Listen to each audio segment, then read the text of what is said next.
Most of the heavy lifting for negotiation will happen once you have received confirmation of the offer. But there are a few things that you should do and you definitely should not do before you've gotten the offer. So the number one thing to keep in mind is that before you've gotten the offer, you should not reveal a number about how much compensation are you expecting to make. Don't share that information. This is the number one mistake that people make. Don't say a number first.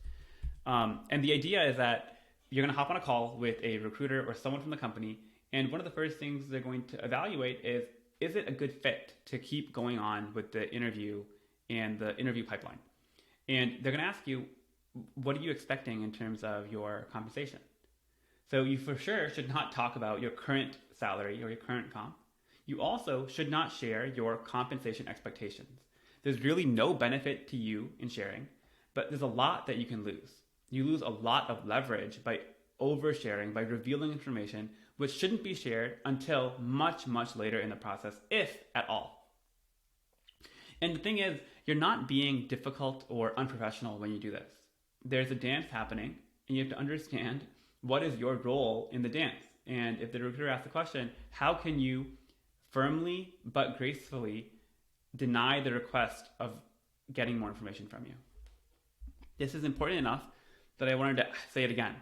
Don't share your compensation first, either your historical compensation or what you're expecting to make. This is so commonly used by recruiters and companies to take advantage of candidates, in fact, that there has been regulation on this idea.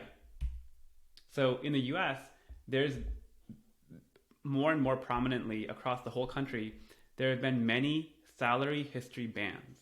So there are many states and localities that have outlawed pay history questions. So for example, California, Washington, New York, Illinois.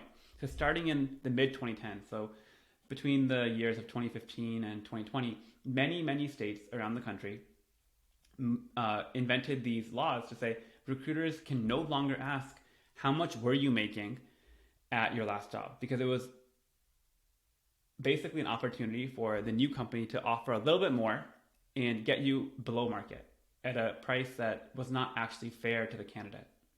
But this law does not prevent recruiters from asking, how much are you expecting to make? And people will still shoot themselves in the foot by being way too open with that question.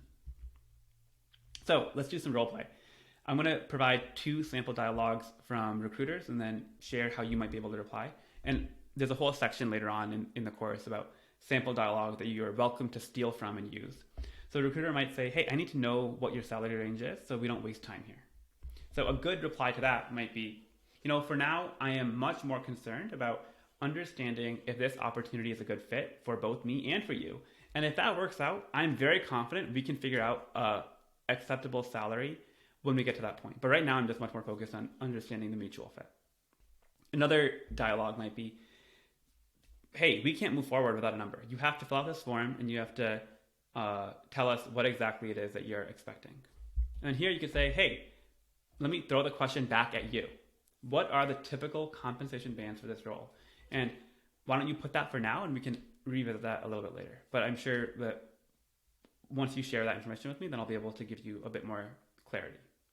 And so in both of these rebuttals, so both of the quotes on the right, you can tell I'm not being difficult. I'm not being a pain for the recruiter, but I'm saying, hey, this is not the right time to talk about numbers or negotiation. I want you to come up with the number. I want you to take that action.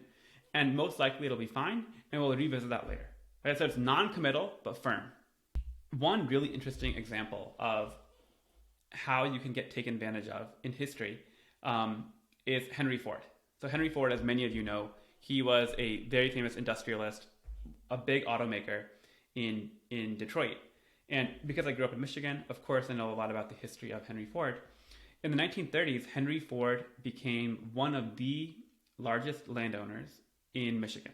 He owned hundreds of thousands of acres of land across the whole state. And the tactic he used that was so successful to acquire land from farmers and other landowners was called high ball negotiation.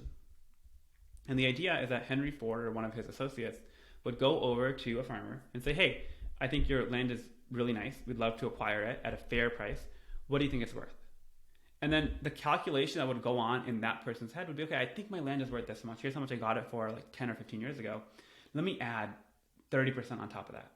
And let me throw out that number. There's no way he'll be able to meet that. So I'm just going to add, 1.3 times what I think it's worth. So they would say that number. And then immediately Henry Ford would say, okay, I agree. I accept. And then they would immediately close out the transaction, sign the papers, and that guy was evicted from the land, and Henry Ford would own it.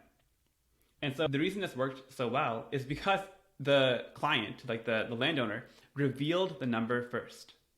And that's exactly what you should not do, because you don't understand, like these landowners clearly didn't understand who they were dealing with and the value that Henry Ford ascribed to the land. Clearly, the utility function for the land in Henry Ford's mind was way, way higher compared to these landowners. And he was willing to pay a heavy premium, and he was also rich. He was also wealthy, so that helped.